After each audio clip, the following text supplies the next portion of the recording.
Los orígenes de la separación. La capacidad de extenderse es un aspecto fundamental de Dios que Él le dio a su Hijo. En la creación, Dios se extendió a sí mismo, a sus creaciones, y les infundió la misma amorosa voluntad de crear que Él posee. No solo fuiste plenamente creado, sino que fuiste creado perfecto. No existe vacuidad en ti. Debido a la semejanza que guardas con tu Creador, eres creativo. Ningún hijo de Dios puede perder esa facultad, ya que es inherente a lo que Él es, pero puede usarla de forma inadecuada al proyectar. El uso inadecuado de la extensión, la proyección, tiene lugar cuando crees que existe en ti alguna carencia o vacuidad, y que puedes suplirla con tus propias ideas en lugar de con la verdad. Este proceso comprende los siguientes pasos. Primero, crees que tu mente puede cambiar lo que Dios creó. Segundo, crees que lo que es perfecto puede volverse imperfecto o deficiente. Tercero, crees que puedes distorsionar las creaciones de Dios, incluido tú. Cuarto, crees que puedes ser tu propio creador y que estás a cargo de la dirección de tu propia creación. Estas distorsiones relacionadas entre sí son un fiel reflejo de lo que realmente ocurrió en la separación o desvío hacia el miedo. Nada de eso existía antes de la separación, ni existe realmente ahora. Todo lo que Dios creó es semejante a Él. La extensión, tal como Dios la emprendió, es similar al resplandor interior que los hijos del Padre han heredado de Él. Su verdadera fuente se encuentra en su interior. Esto es tan cierto con respecto al Padre como al Hijo. En este sentido, la creación incluye tanto la creación del Hijo por Dios como las creaciones del Hijo una vez que su mente ha sanado.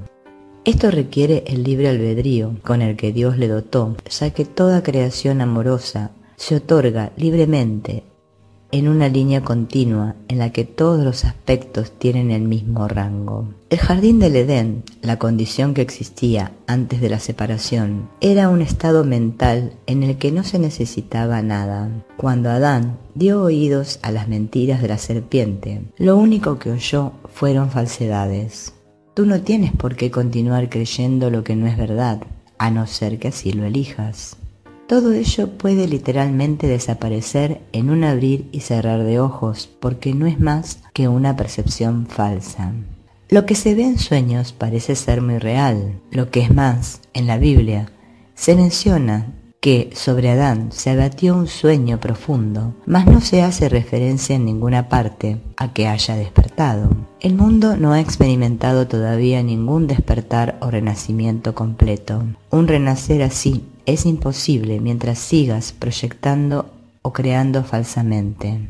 No obstante, la capacidad de extender, tal como Dios te extendió su espíritu, permanece todavía dentro de ti. En realidad, esta es tu única alternativa, pues se te dio el libre albedrío para que te deleitaras creando lo perfecto. Todo miedo se reduce, en última instancia, a la básica percepción errónea de que tienes la capacidad de usurpar el poder de Dios. Por supuesto, no puedes hacer eso, ni jamás pudiste haberlo hecho.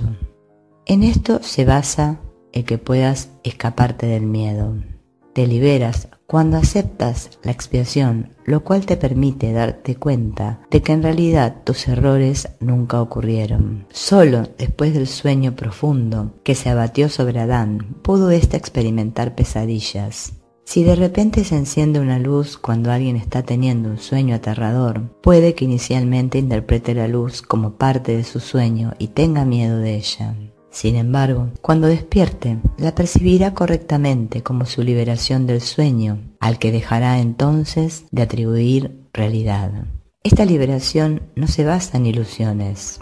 El conocimiento que ilumina no solo te libera, sino que también te muestra claramente que eres libre.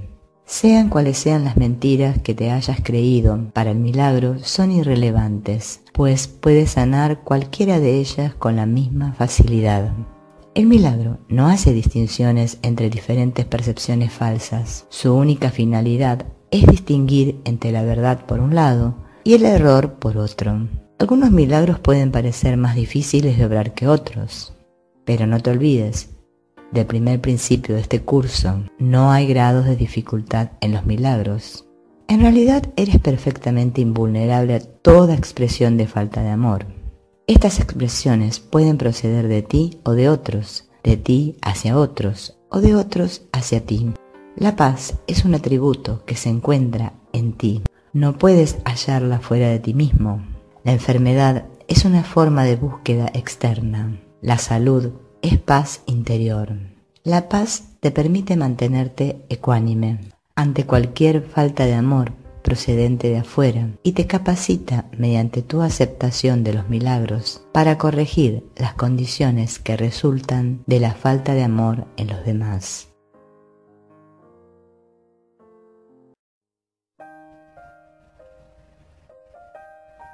La expiación como defensa. Puedes hacer cualquier cosa que yo te pida. Te he pedido que obres milagros y he dejado claro que los milagros son naturales, correctivos, sanadores y universales. No hay nada que no puedan lograr, pero no pueden llevarse a cabo con un espíritu de duda o de temor.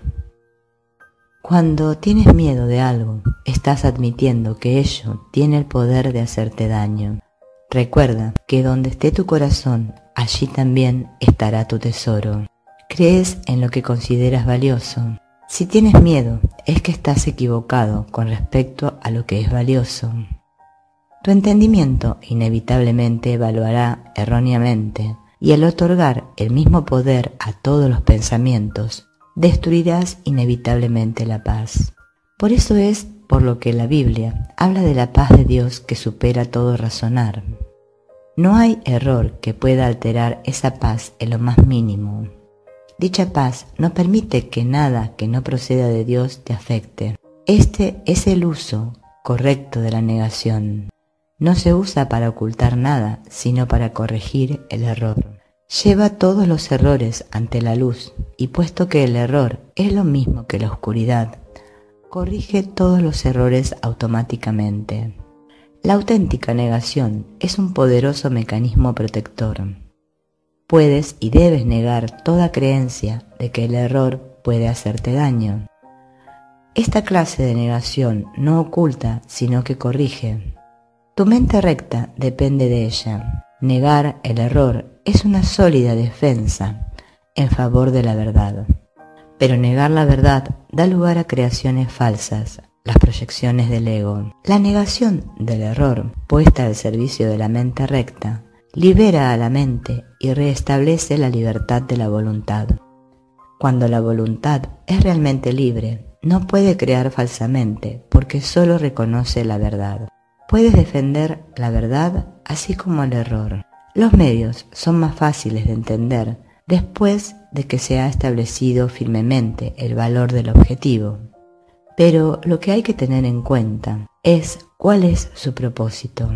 Todo el mundo defiende su tesoro y lo hace automáticamente. Las preguntas esenciales son pues, ¿qué es realmente importante para ti? ¿Y cuán importante lo es? Una vez que hayas aprendido a tener en cuenta estas preguntas y a tenerlas presentes en todas tus acciones, tendrás muy poca dificultad en clarificar los medios. Los medios están a tu disposición siempre que los pidas. Puedes, sin embargo, ahorrar tiempo si no aplazas innecesariamente este paso. Un enfoque correcto lo acortará enormemente. La expiación es la única defensa que no puede usarse destructivamente, porque no es un recurso que tú mismo hayas inventado. El principio de la expiación estaba en vigor mucho antes de que ésta comenzara. El principio era el amor y la expiación fue un acto de amor. Antes de la separación, los actos eran innecesarios porque no existía la creencia en el tiempo ni en el espacio. Fue solo después de la separación cuando se planearon la expiación y las condiciones necesarias para su cumplimiento. Se necesitó entonces una defensa tan espléndida que fuese imposible usarla indebidamente. aunque fuese posible rechazarla. Su rechazo, no obstante, no podía convertirla en un arma de ataque, que es la característica intrínseca de otras defensas. La expiación, pues, resulta ser la única defensa que no es una espada de dos filos. Tan solo puede sanar. La expiación se instituyó dentro de la creencia en el tiempo y en el espacio para fijar un límite a la necesidad de la creencia misma y en última instancia para completar el aprendizaje. La expiación es la lección final. El aprendizaje en sí, al igual que las aulas donde tiene lugar, es temporal. La capacidad para aprender carece de valor cuando ya no hay necesidad de cambiar. Los que son eternamente creativos no tienen nada que aprender. Tú puedes aprender a mejorar tus percepciones y puedes convertirte progresivamente en un mejor alumno. De este modo, habrá cada vez más armonía entre la creación y tú, pero la filiación en sí es una creación perfecta y la perfección no tiene grados. El aprendizaje tiene sentido únicamente mientras se crea en diferencias. La evolución es un proceso en el que aparentemente pasas de una etapa a la siguiente. Corriges tus previos tropiezos yendo hacia adelante. Este proceso es realmente incomprensible en términos temporales, puesto que retornas a medida que avanzas. La expiación es el medio a través del cual puedes liberarte del pasado a medida que avanzas. La expiación desvanece los errores que cometiste en el pasado, haciendo de este modo innecesario el que sigas volviendo sobre tus pasos sin avanzar hacia tu retorno. En este sentido, la expiación ahorra tiempo, pero al igual que el milagro al que sirve, no lo abole. Mientras siga habiendo necesidad de expiación, seguirá habiendo necesidad de tiempo. Pero la expiación, en cuanto que plan que ya se ha completado, tiene una relación única con el tiempo. Hasta que la expiación no se complete, sus diversas fases evolucionarán en el tiempo, pero la expiación en su totalidad se encuentra al final del tiempo. En ese punto, el puente de retorno ya se ha construido. La expiación es un compromiso total. Puede que aún asocies esto con perder. Equivocación esta que todos los hijos de Dios separados cometen, de una u otra forma. Resulta difícil creer que una defensa que no puede atacar sea la mejor defensa. Eso es lo que se quiere decir con los mansos heredarán la tierra. Literalmente se apoderarán de ella debido a su fortaleza. Una defensa de doble filo es intrínsecamente débil precisamente porque tiene dos filos y puede volverse contra ti inesperadamente. Esta posibilidad no se puede controlar excepto con milagros. El milagro convierte la defensa de la expiación en tu verdadera protección y a medida que adquieres más y más seguridad, asumes tu talento natural de proteger a otros, reconociéndote simultáneamente como hijo y como hermano.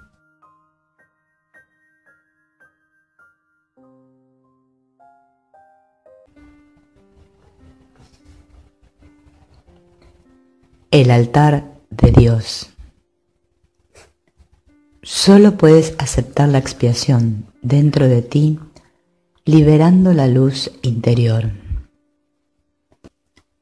Desde la separación, las defensas se han usado casi exclusivamente para defenderse contra la expiación y mantener así vigente la separación. Generalmente esto se manifiesta como una necesidad de proteger el cuerpo.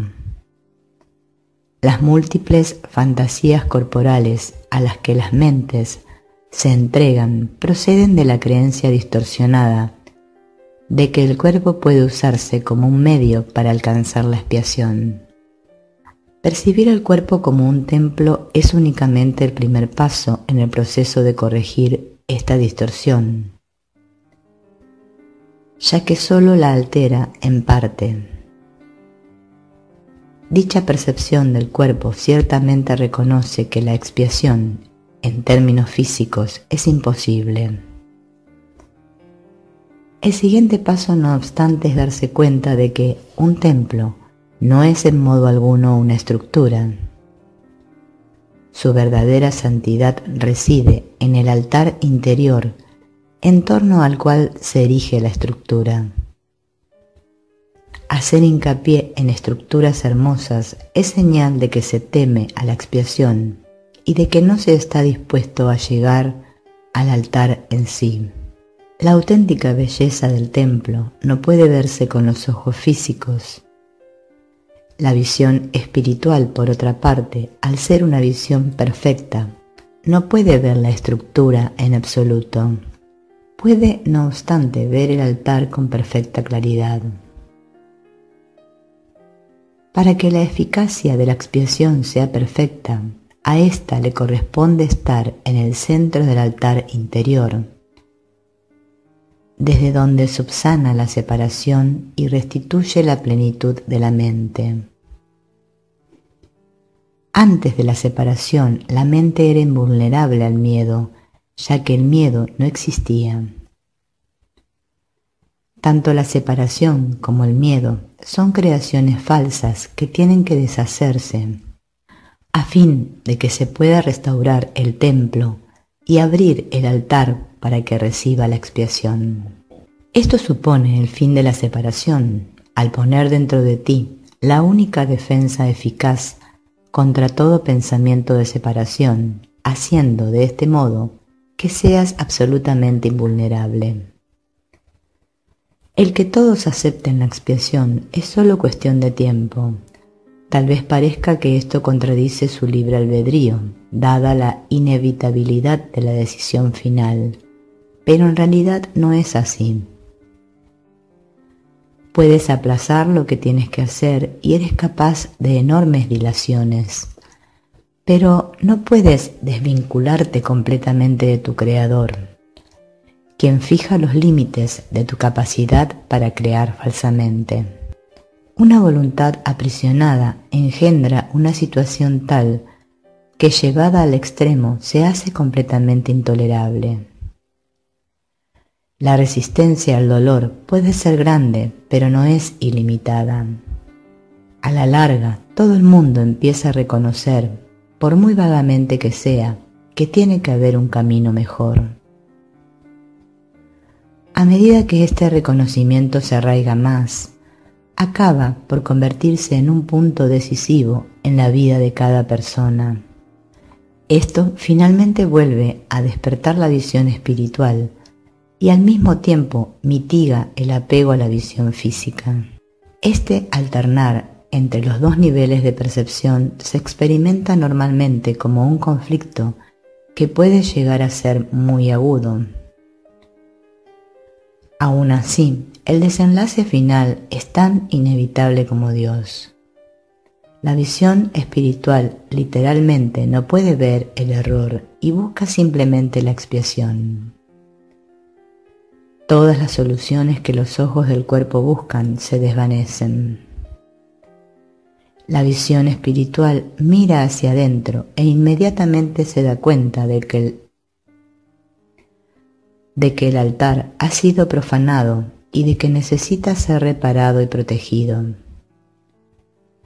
Perfectamente consciente de la defensa apropiada, la visión espiritual pasa por alto todas las demás y mira más allá del error hacia la verdad.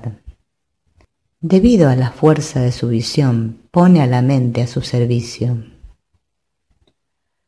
Esto restablece el poder de la mente y hace que las demoras le resulten cada vez más intolerables al darse cuenta de que lo único que hacen es añadir dolor innecesario. Como resultado de ello, la mente se vuelve cada vez más sensible a lo que antes habría considerado solo pequeñas molestias.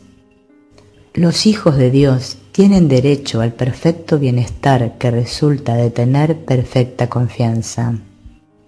Hasta que no logran esto, se agotan a sí mismos y desperdician sus verdaderos poderes creativos en fútiles intentos de obtener un mayor bienestar valiéndose de medios inadecuados. Sin embargo, los medios reales ya le han sido provistos y no requieren esfuerzo alguno por su parte. La expiación es la única ofrenda digna de ser ofrecida en el altar de Dios, debido al valor que el altar en sí tiene. Fue creado perfecto y es absolutamente digno de recibir perfección. Entre Dios y sus creaciones existe una perfecta interdependencia. Él depende de ellas porque las creó perfectas. Les dio su paz para que nada las pudiese alterar ni engañar. Siempre que tienes miedo, te engañas a ti mismo, y tu mente no puede servir al Espíritu Santo. Eso te deja hambriento, pues te niega el pan de cada día. Dios se siente solo sin sus hijos, y sus hijos se sienten solos sin Él. Tienen que aprender a ver el mundo como un medio para poner fin a la separación. La expiación es la garantía de que finalmente lo lograrán.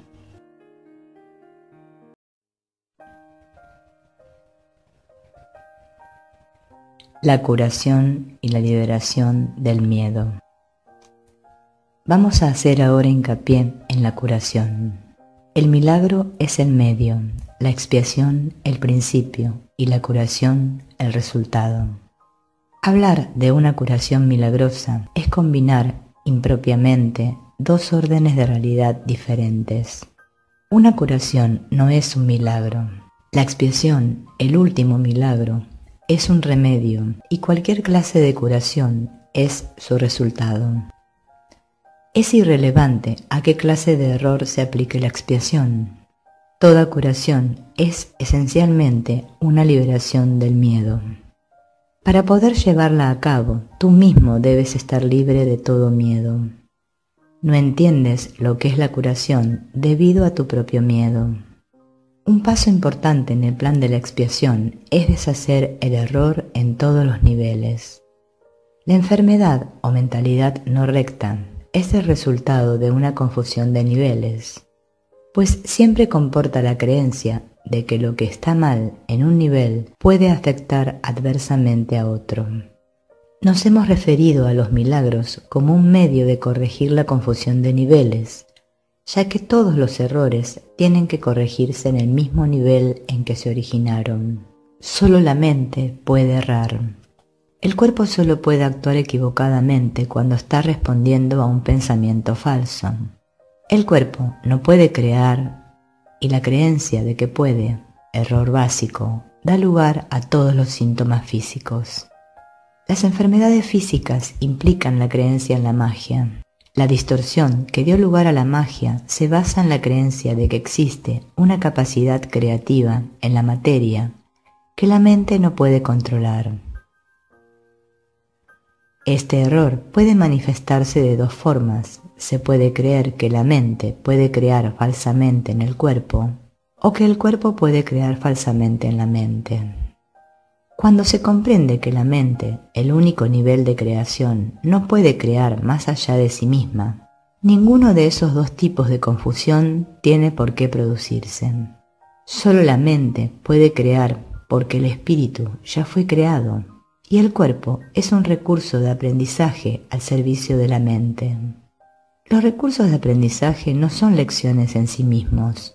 Su propósito es simplemente facilitar el aprendizaje. Lo peor que puede ocurrir cuando se usan indebidamente es que no lo faciliten. De por sí, un recurso de aprendizaje no tiene poder para producir verdaderos errores en el aprendizaje. El cuerpo, si se le entiende correctamente, comparte la invulnerabilidad de la expiación en lo que respecta a las defensas de doble filo. Ello es así, no porque sea un milagro, sino porque de por sí no da lugar a interpretaciones falsas. El cuerpo es sencillamente parte de tu experiencia en el mundo físico. Se puede exagerar el valor de sus capacidades y con frecuencia se hacen.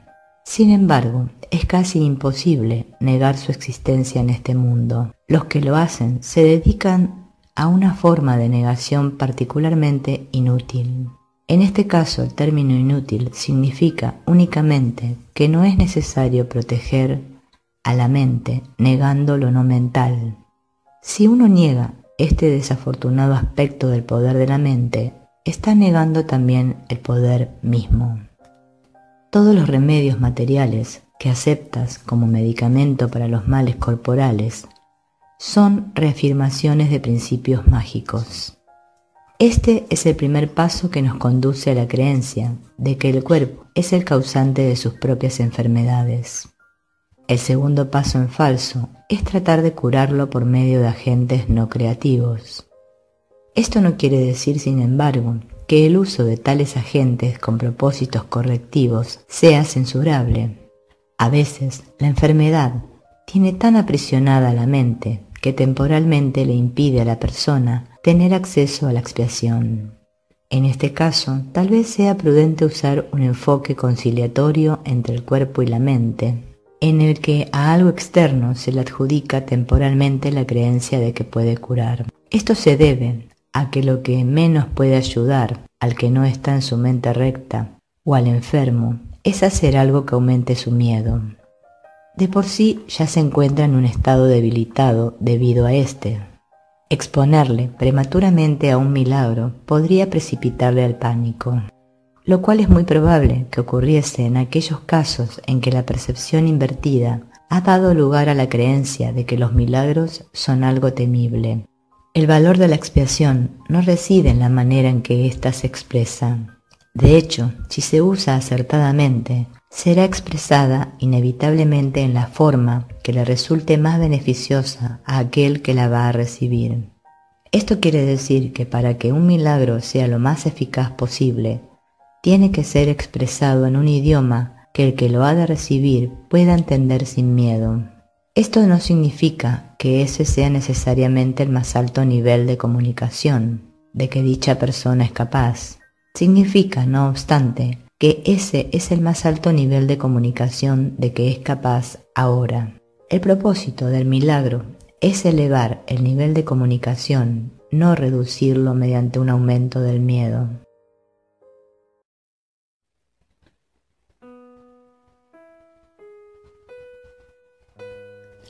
La función del obrador de milagros. Antes de que los obradores de milagros estén listos para emprender su función en este mundo, es esencial que comprendan cabalmente el miedo que se le tiene a la liberación. De lo contrario, podrían fomentar inadvertidamente la creencia de que la liberación significa aprisionamiento, creencia que de por sí ya es muy prevaleciente. Esta percepción errónea procede a su vez de la creencia de que el daño puede limitarse solo al cuerpo. Ello se debe al miedo subyacente de que la mente puede hacerse daño a sí misma.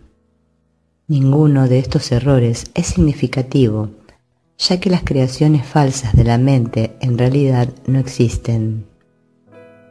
Este reconocimiento es un recurso protector mucho más eficaz que cualquier forma de confusión de niveles, porque introduce la corrección al nivel de error. Es esencial recordar que solo la mente puede crear y que la corrección solo puede tener lugar en el nivel del pensamiento. Para ampliar algo que ya se mencionó anteriormente, el espíritu ya es perfecto y por lo tanto no requiere corrección. El cuerpo no existe, excepto como un recurso de aprendizaje al servicio de la mente. Este recurso de aprendizaje de por sí no comete errores, porque no puede crear. Es obvio pues que inducir a la mente a que renuncie a sus creaciones falsas es la única aplicación de la capacidad creativa que realmente tiene sentido. La magia es el uso insensato o mal creativo de la mente. Los medicamentos físicos son una forma de hechizo, pero si tienes miedo de usar la mente para curar, no debes intentar hacerlo. El hecho mismo de que tengas miedo hace que tu mente sea vulnerable a crear falsamente. Es probable, por lo tanto, que no entiendas correctamente cualquier curación que pudiera producirse. Y puesto que el egocentrismo va normalmente acompañado de miedo, tal vez no puedas aceptar la verdadera fuente de la curación. En tal caso, es menos arriesgado depender temporalmente de artificios curativos físicos, ya que no puedes percibirlos erróneamente como tus propias creaciones.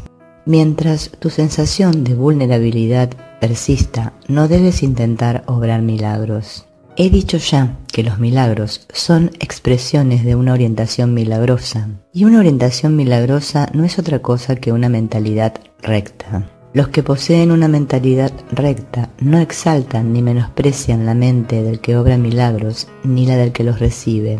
En cuanto que medio de corrección, sin embargo, el milagro no tiene que esperar a que el que los ha de recibir goce de una mentalidad recta. De hecho, su propósito es restituirle su mente recta. Es esencial, no obstante, que el obrador de milagros esté en su mente recta, aunque sea brevemente, o de lo contrario será incapaz de restablecer la mentalidad recta en otros. El sanador que confía en su propio estado de preparación pone en peligro su entendimiento.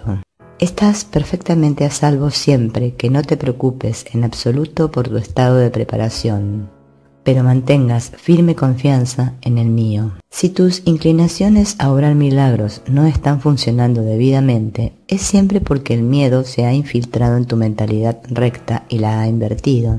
Toda forma de mentalidad no recta es el resultado de negarte a aceptar la expiación para ti mismo.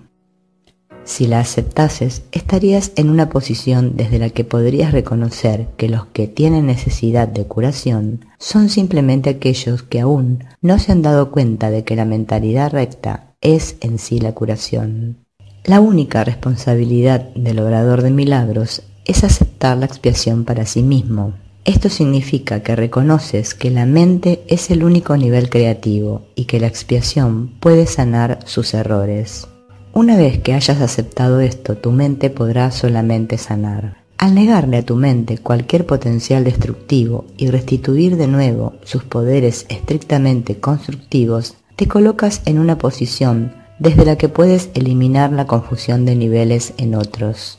El mensaje que entonces les comunicas es el hecho irrefutable de que sus mentes son igualmente constructivas y de que sus creaciones falsas no pueden hacerles daño. Al afirmar esto, liberas a la mente de la tendencia a exagerar el valor de su propio recurso de aprendizaje y la restituyes a su verdadero papel de estudiante. Debe subrayarse nuevamente que al cuerpo le resulta tan imposible aprender como crear. En cuanto que recurso de aprendizaje se deja llevar simplemente por el estudiante, mas si se le dota falsamente de iniciativa propia, se convierte en una seria obstrucción para el mismo aprendizaje que debería facilitar. Solo la mente es capaz de iluminación. El espíritu ya está iluminado y el cuerpo de por sí es demasiado denso. La mente, sin embargo, puede hacer llegar su iluminación hasta el cuerpo al reconocer que éste no es el estudiante y que por lo tanto no tiene la capacidad de aprender. Es muy fácil, no obstante, poner al cuerpo en armonía con la mente una vez que ésta ha aprendido a mirar más allá de él hacia la luz. El aprendizaje que verdaderamente corrige comienza siempre con el despertar del espíritu y con el rechazo de la fe en la visión física. Esto frecuentemente entraña temor, ya que tienes miedo de lo que tu visión espiritual te mostraría. Anteriormente dije que el Espíritu Santo no puede ver errores y que solo puede mirar más allá de ellos hacia la defensa de la expiación.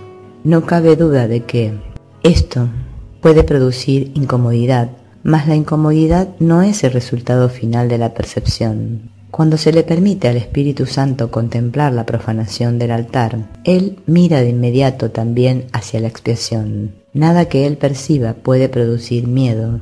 Todo lo que resulta de la conciencia espiritual simplemente se canaliza hacia la corrección.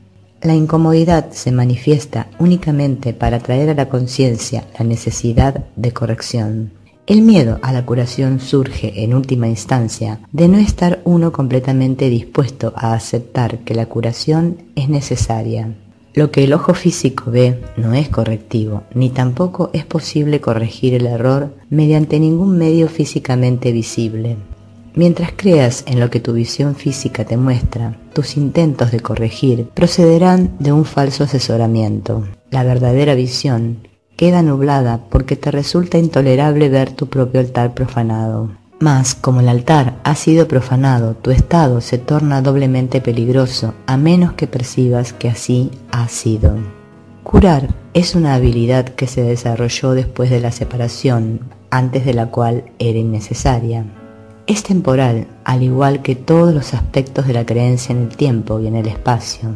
Mientras el tiempo continúe, no obstante, la curación seguirá siendo necesaria como medio de protección.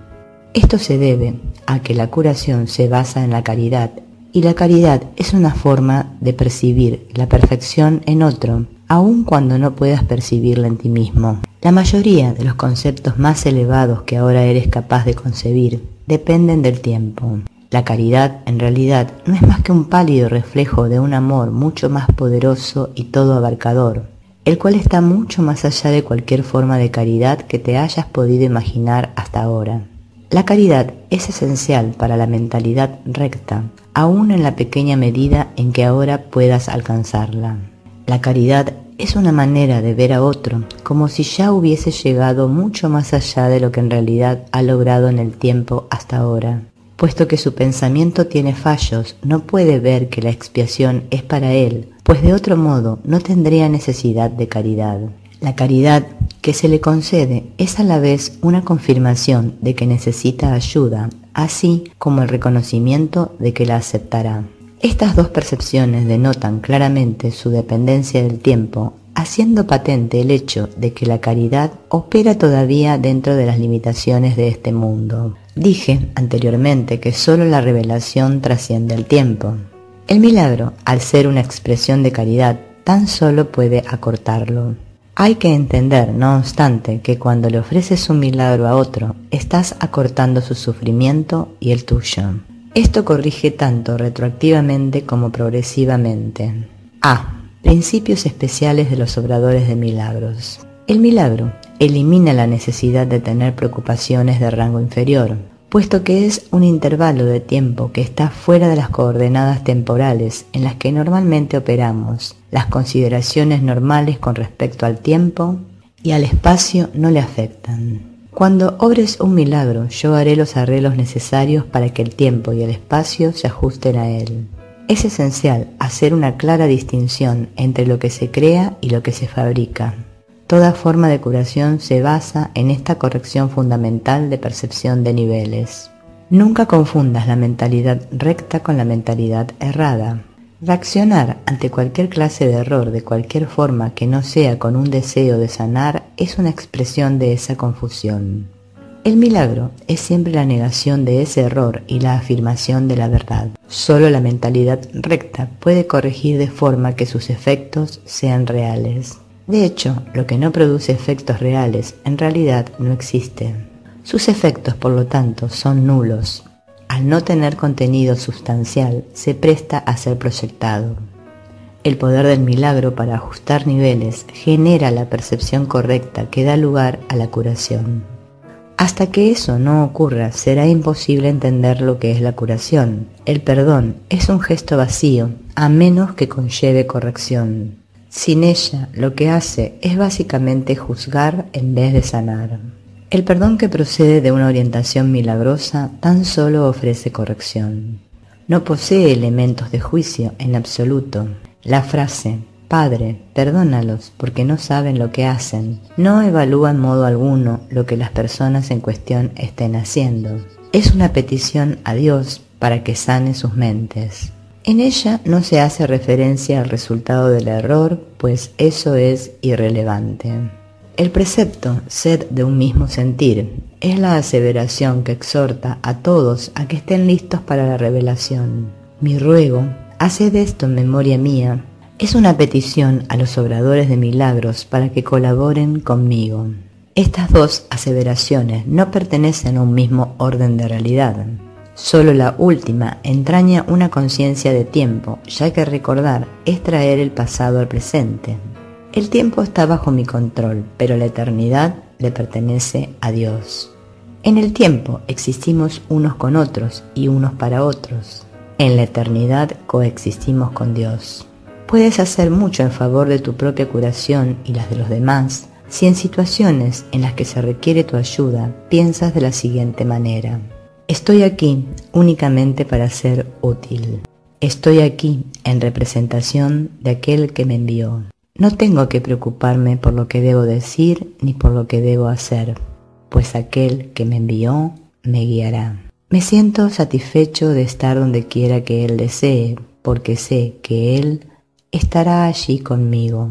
Sanaré a medida que le permita enseñarme a sanar.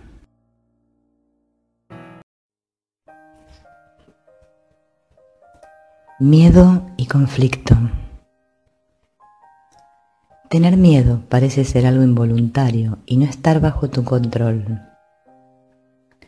Mas he dicho ya que solo los actos constructivos deben ser involuntarios. Mi control puede hacerse cargo de todo lo que no es importante, mientras que, si así lo decides, mi asesoramiento puede dirigir todo lo que sí lo es. Yo no puedo controlar el miedo, pero este puede ser autocontrolado. Tu miedo me impide darte mi control. La presencia del miedo indica que has elevado pensamientos corporales al nivel de la mente. Eso los pone fuera de mi control y te hace sentir personalmente responsable de ellos, lo cual es una obvia confusión de niveles. Yo no fomento la confusión de niveles. Tú debes, no obstante, elegir corregirla. Tú no justificarías un comportamiento demente por tu parte diciendo que no pudiste evitarlo. ¿Por qué entonces condonas pensamientos dementes? Hay una confusión en esto que te convendría examinar detenidamente. Tal vez creas que eres responsable de lo que haces, pero no de lo que piensas. La verdad es que eres responsable de lo que piensas porque es solamente en ese nivel donde puedes ejercer tu poder de decisión. Tus acciones son el resultado de tus pensamientos. No puedes separarte de la verdad otorgándole autonomía al comportamiento. Este lo controlo yo automáticamente tan pronto como pongas tu pensamiento bajo mi dirección. Siempre que tienes miedo, es señal inequívoca de que le has permitido a tu mente crear falsamente y de que no me has permitido guiarla. De nada sirve pensar que controlando los resultados de cualquier pensamiento falso se pueda producir una curación. Cada vez que tienes miedo es porque has tomado una decisión equivocada. Esa es la razón por la que te sientes responsable de ello. Tienes que cambiar de mentalidad, no de comportamiento, y eso es cuestión de que estés dispuesto a hacerlo. No necesitas orientación alguna excepto a nivel mental. La corrección debe llevarse a cabo únicamente en el nivel en que es posible el cambio. El cambio no tiene ningún sentido en el nivel de los síntomas donde no puede producir resultados. Deshacer el miedo es tu responsabilidad. Cuando pides que se te libere del miedo, estás implicando que no lo es. En lugar de ello, deberías pedir ayuda para cambiar las condiciones que lo suscitaron. Esas condiciones siempre entrañan el estar dispuesto a permanecer separado. A ese nivel tú puedes evitarlo. Eres demasiado tolerante con las divagaciones de tu mente y condonas pasivamente sus creaciones falsas. El resultado particular no importa, lo que importa es el error fundamental. La corrección es siempre la misma. Antes de decidir hacer algo, pregúntame si tu elección está de acuerdo con la mía. Si estás seguro de que lo está, no tendrás miedo. El miedo es siempre un signo de tensión que surge cuando hay conflicto entre lo que deseas y lo que haces. Esta situación se presenta de dos maneras. Primera, puedes elegir hacer cosas conflictivas, ya sea simultáneo o sucesivamente. Esto da lugar a un comportamiento conflictivo, lo cual te resulta intolerable porque la parte de la mente que quiere hacer otra cosa se enfurece. Segunda, puedes comportarte de acuerdo a como crees que debes, mas sin querer hacerlo realmente. Esto da lugar a un comportamiento congruente, pero conlleva gran tensión. En ambos casos, la mente y el comportamiento están en desacuerdo, lo cual da lugar a una situación en la que estás haciendo algo que realmente no quieres hacer. Esto suscita una sensación de coerción que normalmente produce furia y es muy probable que también dé lugar a proyecciones. Siempre que tienes miedo es porque aún estás indeciso. Tu mente se encuentra, por lo tanto, dividida y tu comportamiento inevitablemente se vuelve errático. La corrección a nivel del comportamiento puede cambiar el error del primer tipo al segundo, mas no elimina el miedo. Es posible alcanzar un estado en el que dejas que yo guíe tu mente sin ningún esfuerzo consciente por tu parte. Mas ello requiere un grado de buena voluntad que tú aún no posees. El Espíritu Santo no puede pedirte que hagas más de lo que estás dispuesto a hacer. La fuerza para hacer lo que Él te pide procede de una firme resolución por tu parte. Hacer la voluntad de Dios no produce ninguna tensión una vez que reconoces que su voluntad es también la tuya. La lección en este caso es muy sencilla, aunque muy fácil de pasar por alto. Voy, por lo tanto, a repetirla y te exhorto a que escuches atentamente. Solo tu mente puede producir miedo. Hace eso cada vez que está en conflicto con respecto a lo que quiere, lo cual inevitablemente produce tensión, ya que existen discrepancias entre lo que quiere y lo que hace al respecto. Eso solo puede corregirse aceptando un objetivo unificado.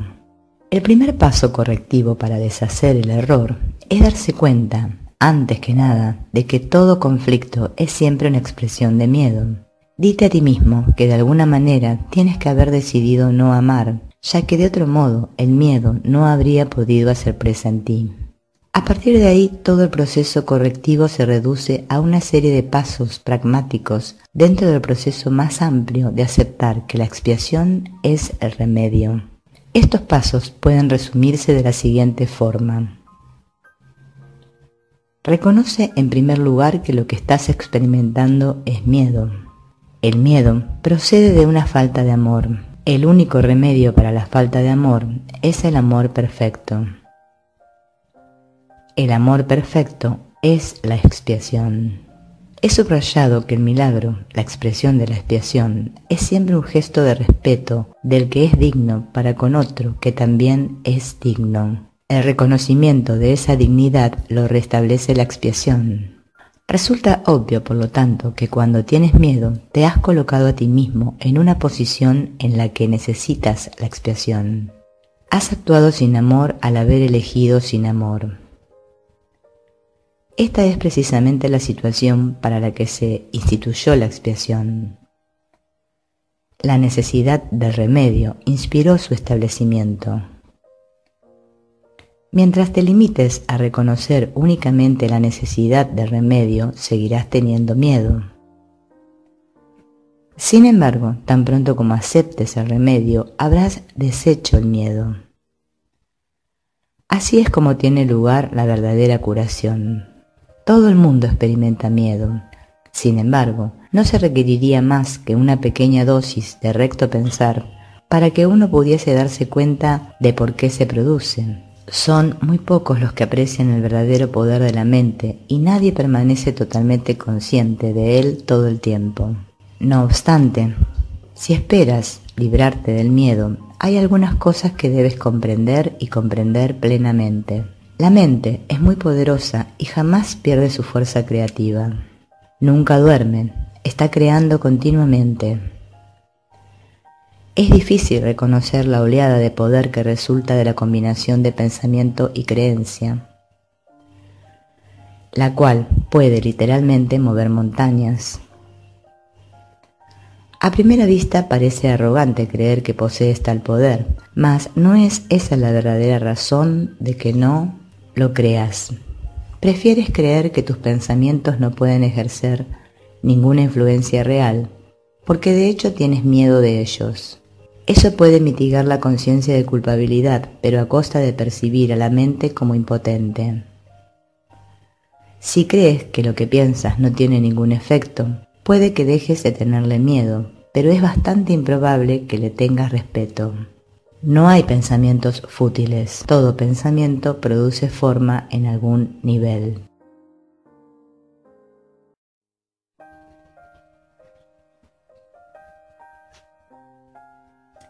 Causa y efecto. Puede que todavía te quejes de que tienes miedo, pero aún así sigues atemorizándote a ti mismo. He indicado ya que no puedes pedirme que te libere del miedo. Yo sé que no existe, pero tú no. Si me interpusiese entre tus pensamientos y sus resultados, estaría interfiriendo en la ley básica de causa y efecto, la ley más fundamental que existe. De nada te serviría el que yo menospreciara el poder de tu pensamiento. Ello se opondría directamente al propósito de este curso. Es mucho más eficaz que te recuerde que no ejerces suficiente vigilancia con respecto a tus pensamientos. Tal vez pienses que a estas alturas solo un milagro te capacitaría para hacer esto, lo cual es absolutamente cierto. No estás acostumbrado a pensar con una mentalidad milagrosa, pero se te puede enseñar a pensar de esta manera. Todos los obradores de milagros necesitan este tipo de instrucción. No puedo permitir que dejes de vigilar a tu mente, ya que de otro modo no podrías ayudarme. Obrar milagros requiere el que uno se dé cuenta plenamente del poder de los pensamientos a fin de evitar las creaciones falsas. De lo contrario, sería necesario un milagro que rectificase a la mente misma. Proceso circular este que no propiciaría el colapso del tiempo, que es para lo que el milagro se concibió. El obrador de milagros debe poseer un genuino respeto por la verdadera ley de causa y efecto como condición previa para que se produzca el milagro. Tanto el milagro como el miedo proceden de pensamientos. Si no eres libre de elegir uno, tampoco serás libre de elegir el otro. Al elegir el milagro, rechazas el miedo, aunque solo sea temporalmente. Te has sentido temeroso de todo el mundo y de todas las cosas. Tienes miedo de Dios, de mí y de ti mismo. Nos has percibido erróneamente o creado falsamente y crees en lo que has fabricado. No habrías podido hacer nada de eso si no hubieses tenido miedo de tus propios pensamientos. Los temerosos no pueden sino crear falsamente, puesto que perciben erróneamente la creación. Cuando creas falsamente, no puedes sino sufrir. El principio de causa y efecto se convierte ahora en un verdadero catalizador, aunque solo sea temporalmente. En realidad, causa es un término que le corresponde propiamente a Dios, y su efecto es su Hijo. Esto supone una serie de relaciones de causa y efecto completamente diferentes de las que tú introduces en tus creaciones falsas. El conflicto fundamental en este mundo es, pues, entre la creación y la creación falsa. Todo miedo está implícito en la segunda y todo amor en la primera. El conflicto es, por lo tanto, entre el amor y el miedo. Ya hemos dicho que crees que no puedes controlar el miedo porque tú mismo lo inventaste y tu creencia en él parece ponerlo fuera de tu control.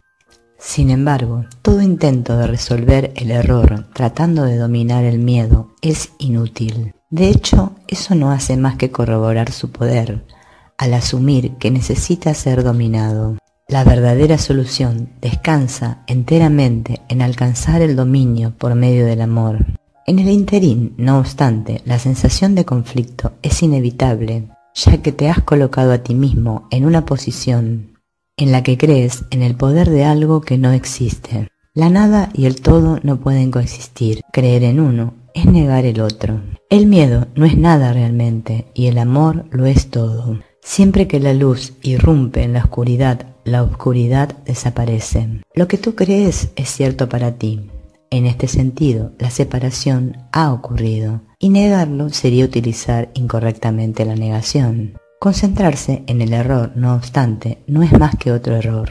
El procedimiento correctivo inicial consiste en reconocer temporalmente que hay un problema, mas solo como señal de que tiene que ser corregido de inmediato. Esto da lugar a un estado mental en el que la expiación puede ser aceptada sin demora. Debe señalarse, no obstante, que en última instancia no puede haber transigencia alguna entre lo que es todo y lo que no es nada.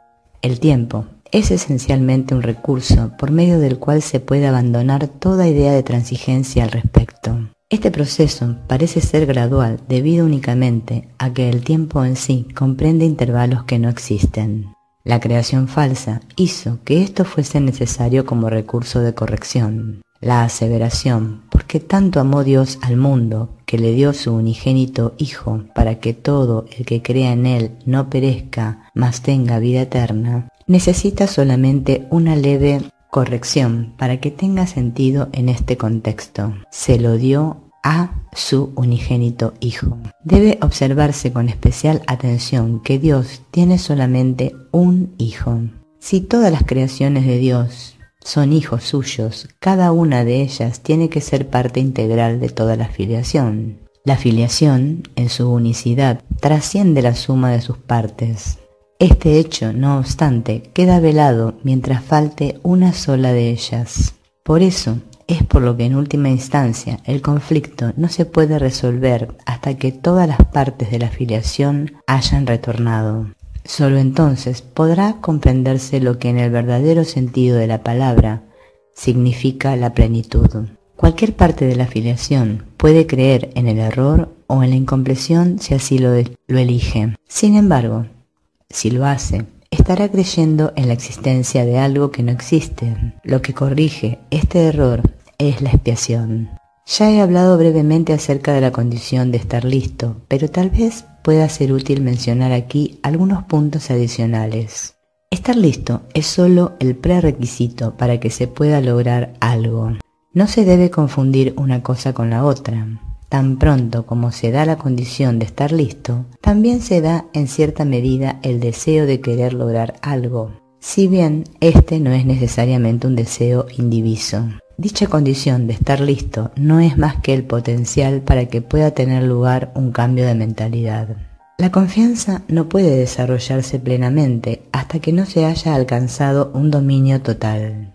Hemos tratado ya de corregir el error fundamental de que es posible dominar el miedo, y hemos enfatizado que el verdadero dominio solo se puede alcanzar por medio del amor. Estar listo es solo el comienzo de la confianza. Tal vez pienses que esto implica que tiene que transcurrir mucho tiempo entre el momento en que estás listo y aquel en el que alcanzas el dominio, pero permíteme recordarte que el tiempo y el espacio están bajo mi control.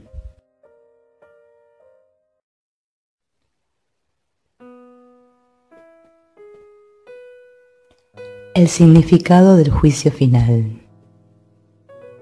Una de las maneras en que puedes corregir la confusión entre la magia y los milagros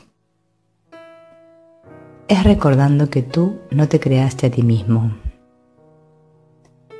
Tiendes a olvidarte de esto cuando te vuelves egocéntrico, lo cual te coloca en una posición en la que es prácticamente inevitable creer en la magia. Tu voluntad de crear te fue dada por tu creador, quien estaba expresando esa misma voluntad en su creación. Puesto que la capacidad de crear reside en la mente, todo lo que creas es necesariamente una cuestión de voluntad. De ello se desprende también que lo que haces por tu cuenta es real para ti, mas no lo es en la mente de Dios. Esta distinción básica conduce directamente al verdadero significado del juicio final. El juicio final es una de las ideas más atemorizantes de tu sistema de pensamiento. Eso se debe a que no entiendes lo que es. Juzgar no es un atributo de Dios, El juicio final se originó a raíz de la separación como uno de los muchos recursos de aprendizaje que se incluyeron en el plan general. Del mismo modo en que la separación abarcó un periodo de millones de años, así el juicio final se extenderá por un periodo igualmente largo o tal vez aún más largo. Su duración, no obstante, puede acortarse enormemente mediante los milagros. El recurso que acorta el tiempo, pero no lo abole. Si un número suficiente de nosotros llega a alcanzar una mentalidad verdaderamente milagrosa, este proceso de acortar el tiempo puede llegar a ser virtualmente inconmensurable. Es esencial, no obstante, que te liberes a ti mismo del miedo cuanto antes, pues tienes que escapar del conflicto si es que has de llevar la paz a otras mentes. Por lo general se considera el juicio final como un proceso que Dios emprendió, pero en realidad son mis hermanos quienes lo emprenderán con mi ayuda. El juicio final es la última curación, en vez de un reparto de castigos, por mucho que pienses que los castigos son merecidos. El castigo es un concepto completamente opuesto a la mentalidad recta y el objetivo del juicio final es restituirte tu mentalidad recta. Se podría decir que el juicio final es un proceso de correcta evaluación. Significa simplemente que todos llegarán por fin a entender qué es lo que tiene valor y qué es lo que no lo tiene. Después de que esto ocurra, la capacidad para elegir podrá ser dirigida racionalmente. Pero hasta que no se haga esta distinción, las oscilaciones entre la voluntad libre y la aprisionada no podrán sino continuar. El primer paso hacia la libertad comprende separar lo falso de lo verdadero. Este es un proceso de separación en el sentido constructivo de la palabra y refleja el verdadero significado del Apocalipsis. Al final, cada cual contemplará sus propias creaciones y elegirá conservar solo lo bueno tal como Dios mismo contempló lo que había creado y vio que era bueno. A partir de ahí, la mente podrá comenzar a contemplar sus propias creaciones con amor por razón del mérito que tienen. Al mismo tiempo, la mente repudiará inevitablemente sus creaciones falsas que, en ausencia de la creencia que las originó, dejarán de existir. El término juicio final asusta no solo porque ha sido proyectado sobre Dios, sino también por la asociación de la palabra final con la muerte. Este es un ejemplo sobresaliente de la percepción invertida. Si se examina objetivamente el significado del juicio final, queda muy claro que en realidad es el umbral de la vida. Nadie que viva atemorizado puede estar realmente vivo. No te puedes someter a ti mismo a tu propio juicio final porque tú no te creaste a ti mismo.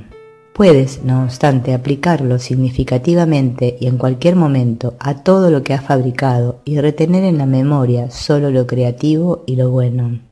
Eso es lo que tu mentalidad recta no puede sino dictar. El único propósito del tiempo es darte tiempo para alcanzar ese juicio, el cual no es otra cosa que el juicio perfecto con respecto a tus propias creaciones perfectas. Cuando todo lo que retengas en la memoria sea digno de amor, no habrá ninguna razón para que sigas teniendo miedo. Ese es tu papel en la expiación.